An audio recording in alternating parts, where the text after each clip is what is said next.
जय सद्गुरुदेव, जय पदशरणम। मेरे सद्गुरु की वाणी परम संत महात्मा यशपाल जी महाराज का प्रवृत्ति में निवृत्ति गृहस्थ धर्म का गीता सुधा भाष्य अध्याय 6 श्लोक 20। यत्रो परमते चितम निरुद्धम योग सेवया यत्र चैवात्मना आत्मानं पश्यन्नात्मनि तुष्यति। योगाभ्यास से जब चित्त विषय और वासना से पूर्णतः रहित हो जाता है, उस समय साधक को अक्षय आत्मिक आनंद का अनुभव होता है।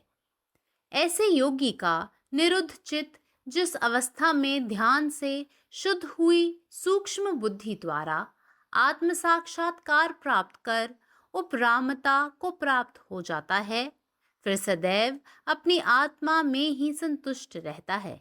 यद्यपि लोक दृष्टि में उसका चित्त समाधि के समय संसार से उपरत और व्यवहार काल में संसार का चिंतन करता हुआ सा प्रतीत होता है, किंतु वास्तव में उसका संसार से कुछ भी संबंध नहीं रहता।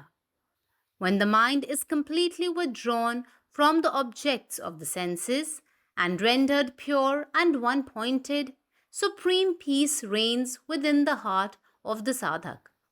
When the mind of such a yogin becomes perfectly steady by constant and protracted practice of concentration, he beholds the Supreme Self and attains supreme satisfaction in the self within.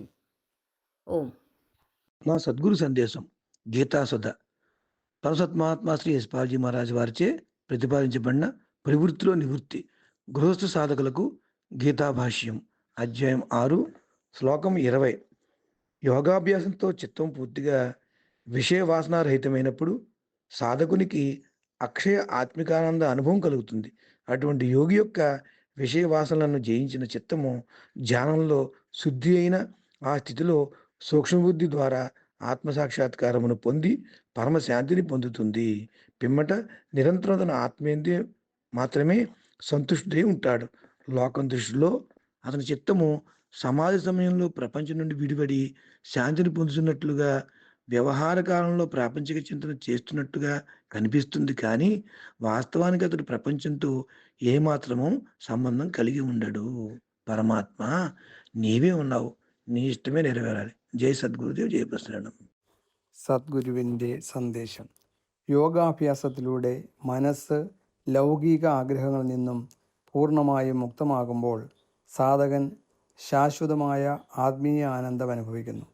ധ്യാനത്തിലൂടെ ശുദ്ധീകരിക്കപ്പെട്ട സൂക്ഷ്മബുദ്ധിയിലൂടെ ആത്മസാക്ഷാത്കാരം നേടുകയും ആത്മനിയന്ത്രണവും ആത്മജ്ഞാനവും നേടുകയും ചെയ്യുന്ന ഒരു യോഗിയുടെ നിയന്ത്രിത മനസ്സ് സ്വന്തം ആത്മാവിൽ എപ്പോഴും സംതൃപ്തനായിരിക്കും. ആളുകളുടെ ദൃഷ്ടിയിൽ ധ്യാന സമയത്ത് അവൻ്റെ മനസ്സ് ലോകത്തിൽ നിന്ന് വേർപെട്ടതായും പ്രായോഗിക ജീവിതത്തിൽ ലോകത്തെക്കുറിച്ച് ചിന്തിക്കുന്നതായും തോന്നുമെങ്കിലും വാസ്തവത്തിൽ അവന് ഈ ലോകവുമായി ഒരു ബന്ധവുമില്ല. പരമാത്മാവ് നീ തന്നെ, നിന്റെ ഇഷ്ടം പൂർണ്ണമാകട്ടെ. ജയ് सद्गुरुदेव, जय पदशरणम। योगाभ्यास से जखन चित्त विषय आ वासना से पूर्णतः रहित भ जाइत अछि, ओहि काल साधक के अक्षय आत्मिक सुखक अनुभव होइत छै। एहन योगिक निरुद्ध चित्त जाहि अवस्था में ध्यान से शुद्ध भेल सूक्ष्म बुद्धिक संग आत्म साक्षात्कार प्राप्त क मौन शांत भ जाइत छै आ फेर सदिखन अपने आत्मा में संतुष्ट रहैत अछि। तथापि लोक दृष्टि में ओकर चित्त समाधि स्थित बुझना जाइछ आ व्यवहार काल में सांसारिक चिंतन करैत बुझना जाइछ, मुदा वास्तव में ओकर संसार से कोनो संबंध नहीं रहैत अछि। अखिल भारतीय संतमत सत्संग पंजीकृत दिल्ली, मुख्यालय B20 CC colony, Rana Pratap Bagh के सामने, दिल्ली। सत्संग आश्रम संत यशरूप तपोभूमि परिसर, अनंगपुर, जिला फरीदाबाद, हरियाणा।